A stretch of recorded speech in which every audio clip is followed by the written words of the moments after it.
Welcome to maths and science tutoring. आज के इस लेसन में हम रैंकिंग एंड अरेंजमेंट चैप्टर, जिसे हम हिंदी में क्रम व्यवस्था कहते हैं, इसका लेसन नंबर 2 स्टडी करेंगे।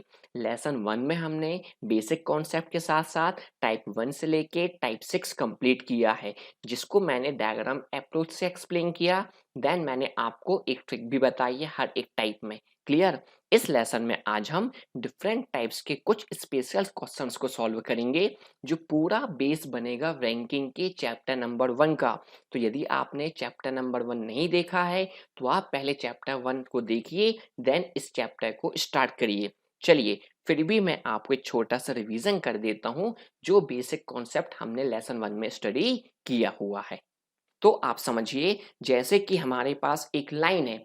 अब इस लाइन को कैसे रीड किया जाए, कहाँ से रीड किया जाए, तो आपको याद रखना है, आपका जो लेफ्ट हैंड है वही इस लाइन का लेफ्ट हैंड माना जाएगा, हिंदी में बायां हाथ माना जाएगा। उसी प्रकार आपका जो राइट हैंड है वही इस लाइन का राइट हैंड माना जाएगा, हिंदी में दाईं दिशा मानी जाएगी। क्लियर? अब इसी लेफ्ट हैंड को ही हम स्टार्टिंग पॉइंट कंसीडर करेंगे और राइट हैंड को हम एंड पॉइंट कंसीडर करेंगे। क्लियर है? अब इसी स्टार्टिंग पॉइंट को हम टॉप भी कहेंगे और एंड पॉइंट को हम बॉटम भी कहेंगे। क्लियर? इसका मतलब अब आपको लाइन की स्टडी इजीली आ जाएगी, क्योंकि आपको उनकी दिशा पता चल गई है। लाइन में हमेशा इस पॉइंट को क्या बोला जाएगा? बाईं ओर से, प्रारंभ से, ऊपर से। और इस दिशा को क्या बोला जाएगा? राइट हैंड दाईं ओर से, एंड पॉइंट अंतिम से, बॉटम मतलब नीचे से। क्लियर?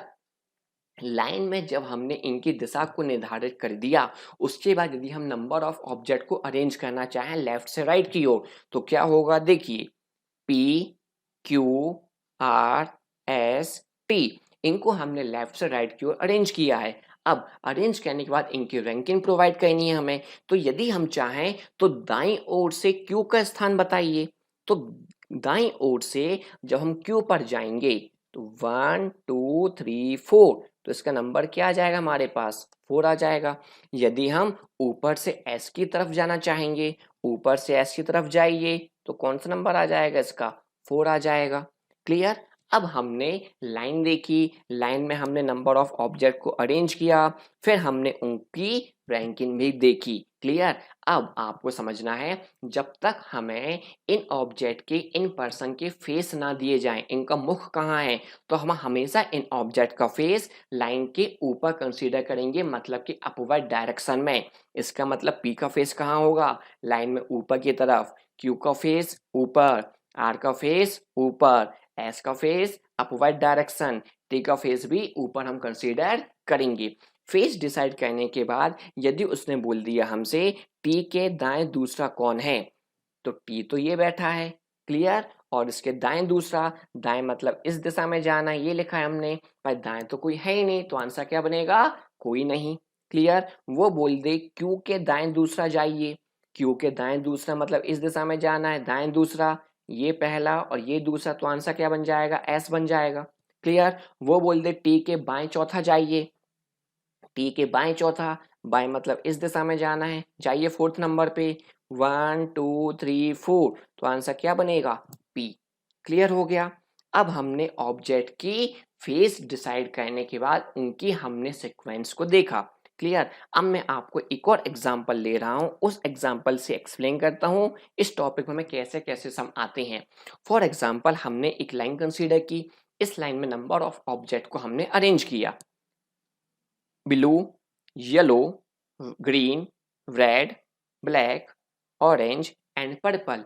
अब ऑब्जेक्ट को अरेंज करने के बाद हमसे वो नंबर ऑफ टाइप के सम पूछेगा। क्लियर? उसने पहला हमसे क्या पूछ लिया है? पंक्ति में रेड के रैंक बाएं छोर से क्या है। अब हमको रेड का नंबर बताना है, कहाँ से? लेफ्ट से। तो रेड तो ये बैठा है और लेफ्ट मतलब इस दिशा से जाइए, तो आप काउंट करेंगे तो 1 2 3 4, तो आंसर क्या बन जाएगा? 4 बन जाएगा। क्लियर? वो ऐसा पूछ सकता है, येलो की रैंक अंतिम से बॉटम से क्या है बताइए। अब हमें पता है अंतिम छोर तो यही होता है, और कहाँ जाना है? येलो के पास जाइए, 1 2 3 4 5 6, तो आंसर क्या बन जाएगा? इसका 6 बन जाएगा। क्लियर। अब आपको लाइन को रीड करते आ गया है, लेफ्ट क्या होता है, राइट क्या होता है, हमें कैसे इनको रैंकिंग प्रोवाइड करनी है। अब हम स्टार्ट करते हैं क्वेश्चंस के साथ, जिनमें से पहला क्वेश्चन आपकी स्क्रीन में कुछ ऐसा दिया है। 42 छात्रों की क्लास में स्वाति की रैंक अंतिम से 19वीं है। पुरुषोत्तम की रैंक स्वाति से 6 स्थान नीचे है। शीर्ष से पुरुषोत्तम की रैंक क्या है ये बताना है। चलिए अब इसको हम फिगर से समझते हैं। हमने देखा एक क्लास है, उसमें 42 स्टूडेंट्स हैं, जिनमें स्वाति की रैंक अंतिम से 19वीं है। क्लियर। अब क्या बोला है, पुरुषोत्तम की रैंक स्वाति से 6 स्थान नीचे है। तो स्वाति जी से 6 स्थान नीचे मतलब कि इस दिशा में जाइए, कितने स्थान, 6 स्थान मतलब -6 कर दीजिए। तो इससे हमें पुरुषोत्तम की रैंक पता चलेगी। क्लियर।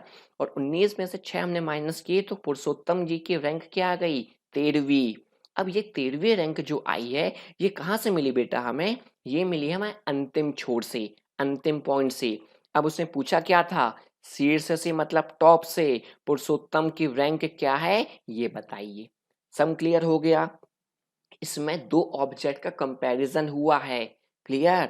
अब हमको याद रखना है जो हमने टाइप 1 में समझा था, यदि एक पर्सन की एक दिशा दी जाएगी तो दूसरी दिशा हम फाइंड कर सकते हैं। याद आ गया टाइप नंबर 2। यहाँ पुरुषोत्तम की हमें अंतिम से रैंक पता है 13वीं, हम शीर्ष से निकाल सकते हैं। क्या ट्रिक बताई थी मैंने, याद करिए, total minus given direction plus 1।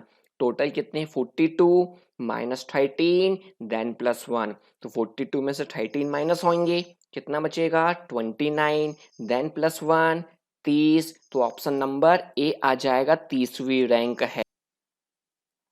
चलिए अगले सम पर आते हैं हम। क्वेश्चन नंबर 2 में क्या बोला है, 52 छात्र की क्लास में बिलाल की रैंक अंतिम से 11वीं है। एक बिलाल साहब है, उनकी रैंक अंतिम से क्या है, 11वीं। आगे सलमान की रैंक बिलाल से 9 स्थान ऊपर है। शीर्ष से सलमान की रैंक क्या है। यहाँ भी दो ऑब्जेक्ट का कंपैरिजन हो रहा है। चलिए इसको फिगर से समझते हैं हम। एक क्लास है, इसमें टोटल कितने स्टूडेंट हैं, 52, जिनमें से बिलाल साहब जो हैं वो अंत से लास्ट पॉइंट से किस नंबर पे हैं, 11वें नंबर पे। क्लियर। अब जो सलमान है वो बिलाल से 9 स्थान ऊपर हैं, तो बिलाल से ऊपर दिशा की ओर जाइए, कितने स्थान, 9 मतलब 9 प्लस कर दीजिए तो सलमान जी की रैंक आ जाएगी। तो 11 में 9 ऐड कर दीजिए, कितनी आ जाएगी, 20। अब ये सलमान साहब की रैंक नीचे से पता चली है हमें, कितनी, 20वीं। और पूछे क्या है, शीर्ष मतलब टॉप से इनका क्या नंबर होगा।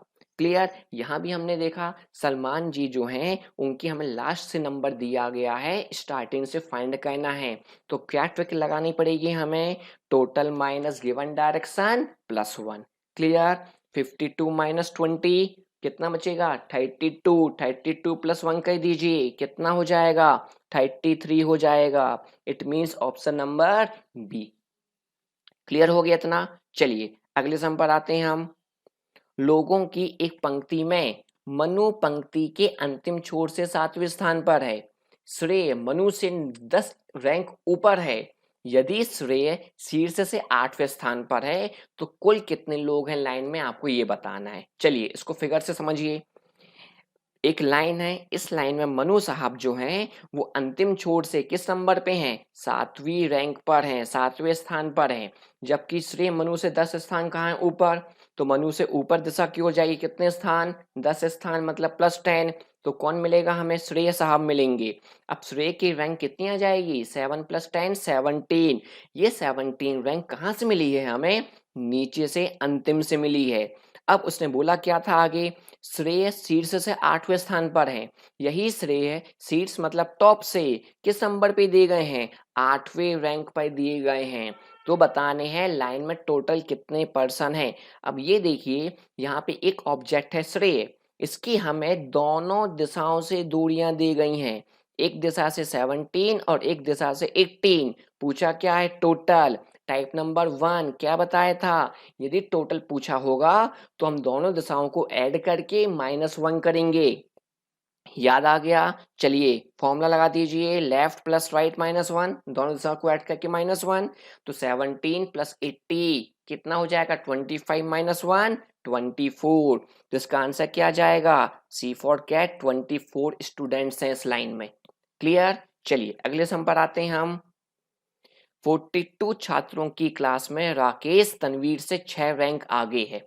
यदि तनवीर की रैंक अंतिम से 18वीं है तो शुरुआत से राकेश की रैंक क्या है? चलिए इसको भी हम एक्सप्लेन करता हूं। एक लाइन हो गई, इसमें 42 स्टूडेंट्स हैं जिनमें तनवीर की रैंक जो थी वो अंतिम से क्या दी गई है? 18वीं। क्लियर? अब राकेश कहाँ था? तनवीर से 6 रैंक आगे। तो तनवीर से आगे मतलब इस दिशा में आइए, कितने स्थान? 6 स्थान मतलब +6। तो किसकी पोजीशन पता चलेगी? राकेश जी की। चलिए 18 + 6 24। अब ये राकेश की 24 रैंक कहाँ से मिली हमें? अंतिम पॉइंट से मिली है। तो पूछिए क्या है? शुरुआत से मतलब इस दिशा से क्या नंबर होगा, ये आपको फाइंड करना है। हमने फिर वही देखा, राकेश की एक दिशा दी गई है 42 में से, 24 लास्ट से। जो पहली दिशा है स्टार्टिंग की, ये बताना है। तो क्या ट्रिक लगेगी? Total minus given direction +1। 42 minus 24 कितना बचेगा? 18 +1 19। तो इसका आंसर क्या हो जाएगा? सी फॉर कैट 19वां रैंक है। क्लियर? चलिए अगले सम पर आते हैं। कारों की एक पंक्ति में मारुति पंक्ति के बाएं छोर से 20वें स्थान पर है। क्लियर? होंडा मारुति के दाएं से 10वें स्थान पर है और पंक्ति के सटीक केंद्र पर है। यहाँ भी दो कारों की तुलना हो रही है मारुति की होंडा के साथ। एक का स्थान दिया है, दूसरे की कंपेयर करके बताया है। तो पूछा क्या है? पंक्ति में कितनी कारें हैं, मतलब total number of car in आरो पूछा है। यह सब आप सभी के लिए एज अ HW है, होमवर्क। आप इसको सॉल्व करिए, इसका आंसर मुझे कमेंट बॉक्स में करिएगा ताकि मुझे पता चल जाए आप लोग को यह लेसन अंडरस्टैंड में हुआ या नहीं। क्लियर? इसके बाद के लेसन में हम कुछ नया चैप्टर देखेंगे। तब तक के लिए जय हिंद ऑल ऑफ यू।